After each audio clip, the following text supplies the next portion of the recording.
If I were to tell you that pretty much every action taken by the left, by Democrats, by the uniparty swamp even, to some extent, but definitely by Democrats, that every action taken against the military is designed to weaken it. And you might ask, why would they want to weaken the military? And it's because they want us to be vulnerable.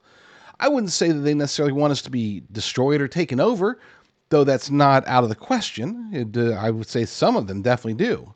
They want to see the United States of America brought down, destroyed even, and perhaps rebuilt under some Marxist worldview, or if maybe not even rebuilt at all. That is their intention. But even those who are a little bit more sane, more self preserving, would still want us to be weakened because they look at this as a leverage point, and it really is.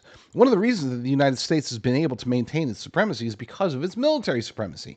Ever since the end of the Cold War, it was realized that the United States has the best military in the world, hands down. And that even combining militaries of certain countries wouldn't be enough to take us down, not with our allies. Well, things are changing. Things are changing dramatically, and they are trying to both weaken us and strengthen the likes of China, North Korea, Russia, Iran, even Turkey, who's a NATO member for whatever reason. These are all potential threats to us.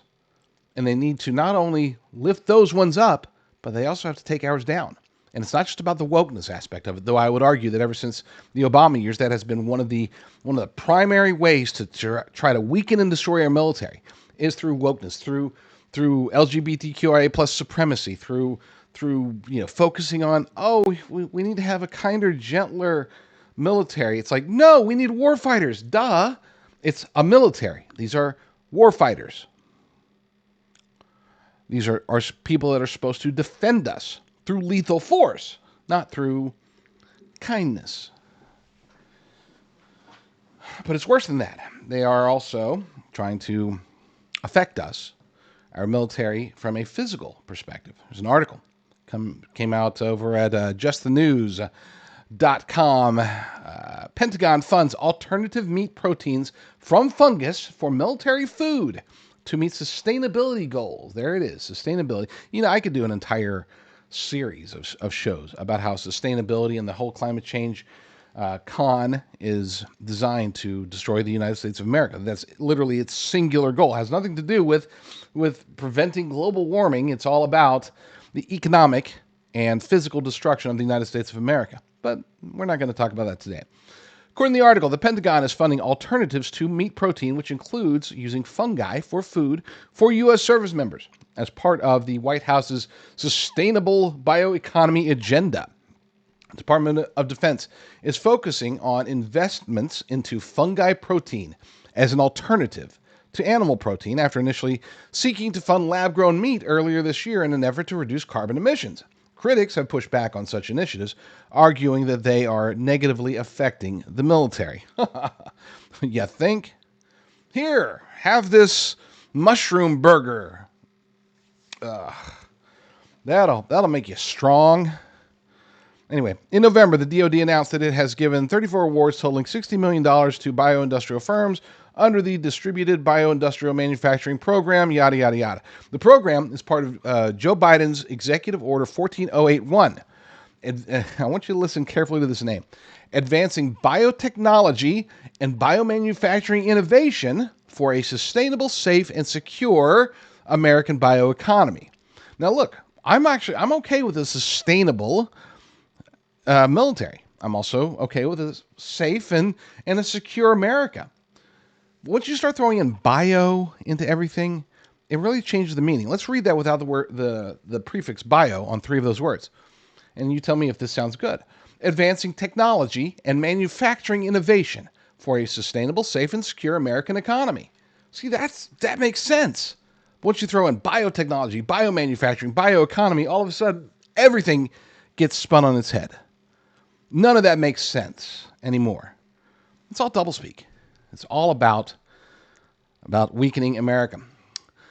In August, as part of the DBIMP, the DoD awarded nearly $1.5 million to the Better Meat Company, which harnesses amazing power of fermentation to make delicious, clean mycoprotein ingredients for food companies to use as the basis of their hybrid and fully animal-free meats. Okay, Here's the thing. There's no such thing as an animal-free meat. Okay? There might be animal-free proteins. They are weaker than animal proteins. That has been demonstrated through science. They do not digest as well. They do not produce muscles as well. This is not something that we should be testing on our U.S. military. But we are. Hopefully not for long. Anybody who has access to Pete Hegseth, please get this on his radar. I know that he's already in the process of I'm hoping that it's just, hey, let me get confirmed and then let me go out and do what I said I was going to do, which is to really fix the military and end wokeness completely in the military. I hope that him coming out and talking to certain senators and saying, oh, yeah, maybe we can't have women in this combat role or whatever. I don't know. We'll see. Hopefully he doesn't go weak on it. But it's not just about ending the wokeness. There is a physical attack from our own government against our warfighters. And it's coming in the form of poor nutrition, poor equipment. I mean, we are not giving them everything they need. These should be the men and women. These should be the people that we deliver the greatest healthcare, the greatest food, high quality nutrient food, not fungi protein, not fermented protein alternatives, meat alternatives. Give them the real stuff. Stick a burger in front of them, have them eat it, and rinse and repeat. I assure you, they'll get stronger, and their enemies will be more fearful of them. Why? Because they won't be loaded with fungi.